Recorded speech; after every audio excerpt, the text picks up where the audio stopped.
Hi, today I'm going to talk to you about loanable funds and the money supply market. So before we begin, I like to say, what are loanable funds?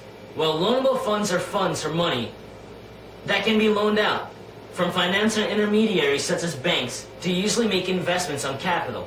For example, if I wanted to invest on a house, which we call buying a house, economists call it investing in a house. But if I wanted to buy a house or invest on a house, I wouldn't have $300,000 to $400,000.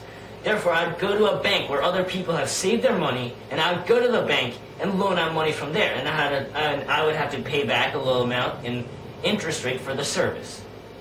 So what does the loanable funds graph look like? Okay. So like any other graph, we have to draw the axes. And this is the loanable funds market, which I'm going to abbreviate as LF. And the x-axis, we call that quantity of loanable funds, which I'm just going to abbreviate as LF. And in the y-axis, we have real interest rate. Real interest rate. Now, like all demands curve, the loanable funds demand also shifts. It has a negative slope. This is the demand for loanable funds. I mean, this should not be a revolutionary concept because as the interest rates are high, people do not want to demand a lot. People do not want to invest in a lot of things because they would have to pay back a lot of interest. However, if the interest rate's low, there's an incentive for them to demand a lot of money so they can invest in a lot more capital. So now the supply of loanable funds is like the aggregate, short-run aggregate supply curve. Supply of loanable funds, which I'm going to abbreviate as SLF. Now, what's the supply of loanable funds? Supply of loanable funds is the amount of money that people save in banks, and that's also called savings.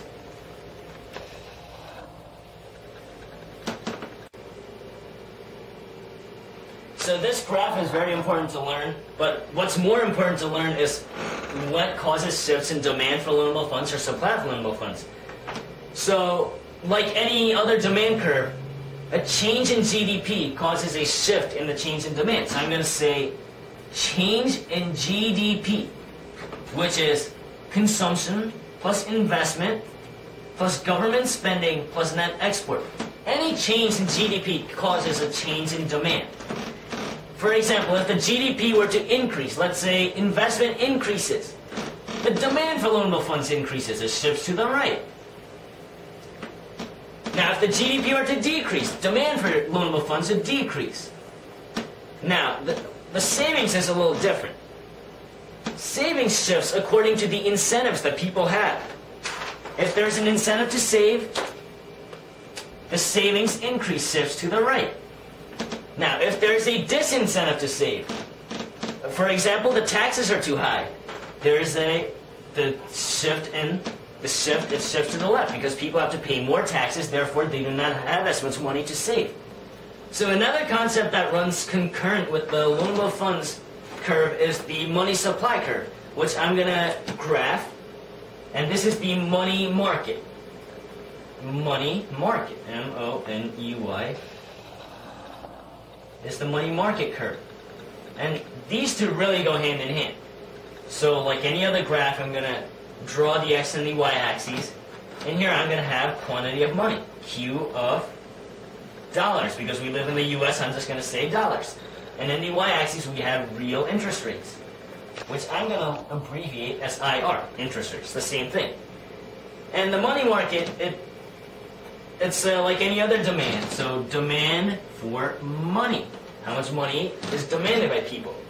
However, the supply of money is very inelastic, therefore it is vertical. And that's the supply of money.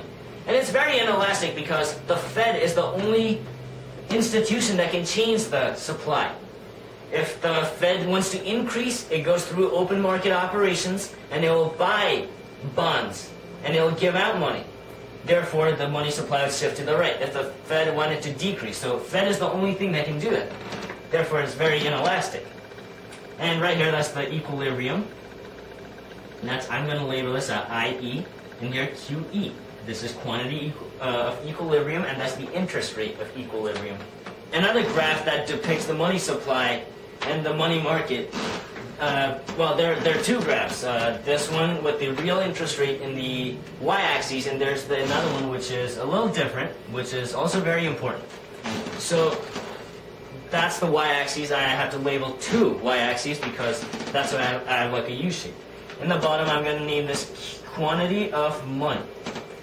And here, I'm going to call this value of money. And that's the price level, which you should know from aggregate demand and aggregate supply. So the demand for money slopes downward. That's the demand for money. And the supply of money, which I explained to you here, is very inelastic, so supply of money. So I'm going to call the price level from low to high right here, which I'm going to say, for example, this is for example purpose, I'm going to say the price level starts at 1. And at here, it goes to 4. So it increases as it goes downward, which isn't how other graphs are depicted. So in here, that would be 2. And in the value of money, which is 1 over P, I'm going to label that 1 over P. As the price level increases, the value of money decreases. Therefore, this goes from high to low. So right here, the value of money would be 1, but here it would be 1 over 4. So $1 of money buys less items. Therefore, the value of money has depreciated. So to do many of the macroeconomics problems, you're going to have to place the loanable funds market and the money market side by side. And you're allowed to do that because the y-axes are the same. So I'm going to draw these two graphs side by side. So one of the important things you should know in macroeconomics is that the market for loanable funds and the money market are not mutually exclusive. In fact, they're very inclusive. Both of these graphs depict the same market. Therefore, they both will have the same interest rate because they're in the same market. Therefore, one of the most helpful things that you can do is draw the two graphs right next to each other if a question's asking you about the money market and loanable funds. And when you draw the two, just connect the two equilibrium points for real interest rate. So it becomes very easy and you can't get confused at all. So that's the interest rate equilibrium point, which I'm just going to write the same thing here. Now, what this shows is that a change in the loanable funds market can cause a change in the money market as well. So I'm going to give you an example. Let's say the